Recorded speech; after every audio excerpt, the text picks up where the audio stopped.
Dimitri Pavlenko. Place à l'édito politique sur Europe 1 avec le Figaro. Bonjour Vincent Trémollet de Villers. Bonjour Dimitri. Les députés sont en vacances. Ce sont les sénateurs qui, la semaine prochaine, vont à leur tour examiner le projet de loi sur la réforme des retraites. Des sénateurs, hier, qui étaient raillés pour leur lenteur, pour leur modération. Mais aujourd'hui, le regard sur eux a changé. Oui, le Sénat est en train de devenir un îlot de civilité dans un océan de vulgarité. On se rappelle que la quinzaine du bruit à l'Assemblée nationale s'est terminée vendredi par les insoumis braillant un chant militant. On se serait cru à la fin d'une AG trop arrosée à la fac de Jussieu. Alors à côté, le Sénat, c'est l'Agora à Athènes ou le Forum romain. Et pourtant, il faut se souvenir qu'au début du macronisme, le Sénat, c'était tout ce qui devait disparaître. C'était la politique poussiéreuse et vieillotte qui devait être emportée par la fluidité branchée du nouveau monde. Et c'est aujourd'hui le contraire. Pour le gouvernement, le Sénat, c'est the place to be. Elisabeth Borne et Olivier Dussopt échangeraient 1000 Sandrine Rousseau, Aurélien Pradier, Manuel Bompard pour un Bruno Retailleau, une Valérie Boyer ou un Hervé Marseille. Le projet de loi sur les retraites s'inspire directement d'une proposition de loi déposée par les sénateurs chaque année. Quant au projet de loi sur l'immigration, Gérald Darmanin compte sur le Sénat pour le saler, le poivrer et le rendre comestible pour la droite. Cette victoire de Gérard Larcher sur la Startup Nation, c'est comme si le pâté en croûte l'emportait sur le quinoa. C'est inattendu, mais c'est savoureux. Entre nous, Vincent, le Sénat, ça peut aussi être un extraordinaire ralentisseur législatif quand ça n'est pas tout bonnement une force de blocage. Déjà, Napoléon appelait la Chambre haute le Sénat conservateur. Alors, ça date pas d'hier.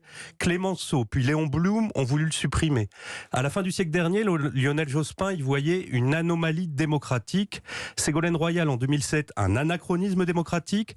Arnaud Montebourg, une plaie du régime. En 2017, Jean-Luc Mélenchon promettait à son tour de supprimer le Sénat et tous s'y sont cassés les dents.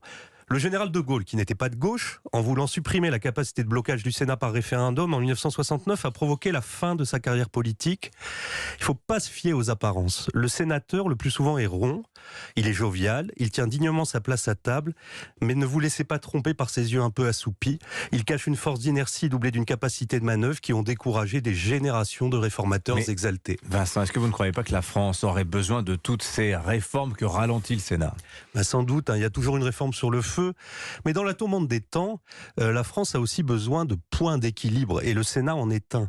Il perpétue des formes, des usages, une espèce de liturgie qui pour le moment n'ont pas été broyés par la brutalité manichéenne des réseaux sociaux. Les enragés de l'Assemblée déjà montrent le Sénat du doigt comme on dénonce un vestige d'ancien régime.